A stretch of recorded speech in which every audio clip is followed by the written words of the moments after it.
Hello and welcome to the June 10th, 2022 edition of Watching the Tape. This week's video is about wages and prices. I have good news and I have bad news. I'll kick it off with the good news. Wages are up. Average hourly earnings is a monthly statistic released by the Bureau of Labor Statistics, and it shows that wages are up 5.2% in May, year over year. In fact, wages have been tracking at 5% or higher year over year for the better part of the past year. And that is the chart you're looking at here. This is a 5-year history of year over year wage growth. And the first thing you'll notice is the spike in average hourly earnings in April of 2020. This requires an explanation. It is an aberration, or what economists might call noise. In April of 2020, low wage earners suffered the most from COVID layoffs. So they were removed from the data set. And what was left over were higher skilled, higher paid employees. This is what drove that spike in the wage data. And it was followed a year later by a significant drop in wages, as you can see, as low wage earners were back in the data pool by then. And I think that we are far enough past these abnormalities that we can feel semi-confident that the last several months of data accurately reflect the wage growth for American workers. So I'm going to use this drawing tool. So pre-COVID, we were at wage growth of about, call it 2.5 to 3.5%. Post-COVID, we are at 5%. By itself, in a vacuum, this is great news, I should think. I mean, who is against higher pay? Now, most of us use the wages and salaries that we earn to pay the prices on goods and services.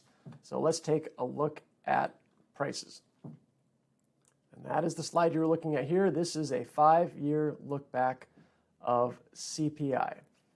And you can see, as we have talked about many times in this video series, prices are screaming higher. CPI has registered at more than 5% year over year for the past 11 months.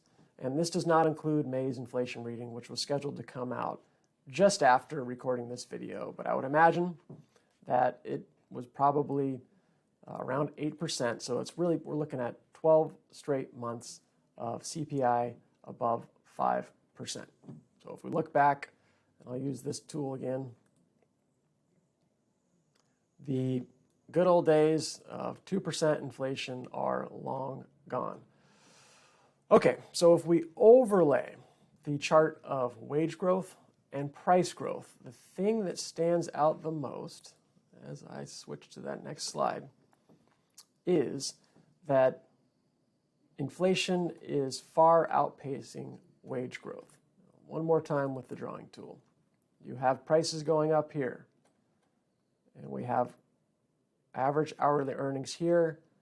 This right here is resulting in a lower standard of living. It's resulting in purchasing power being reduced. So even though we're making more money, we're effectively getting poorer in real terms from a purchasing power perspective.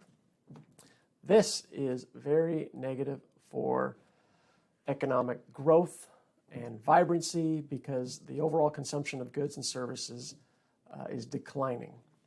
So what do we desperately need to happen right now? And we have some moving parts here. The only good outcome is if inflation comes down. What we absolutely do not want to happen is for wage growth and price growth to continue trending higher. This could result in the dreaded wage price spiral.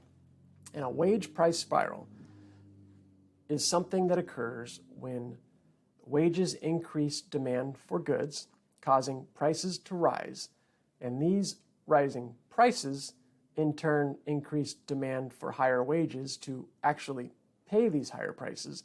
So that leads to higher labor and production costs, which of course creates further upward pressure on prices You get the idea. You can see why it's called a wage price spiral. This is bad, bad stuff.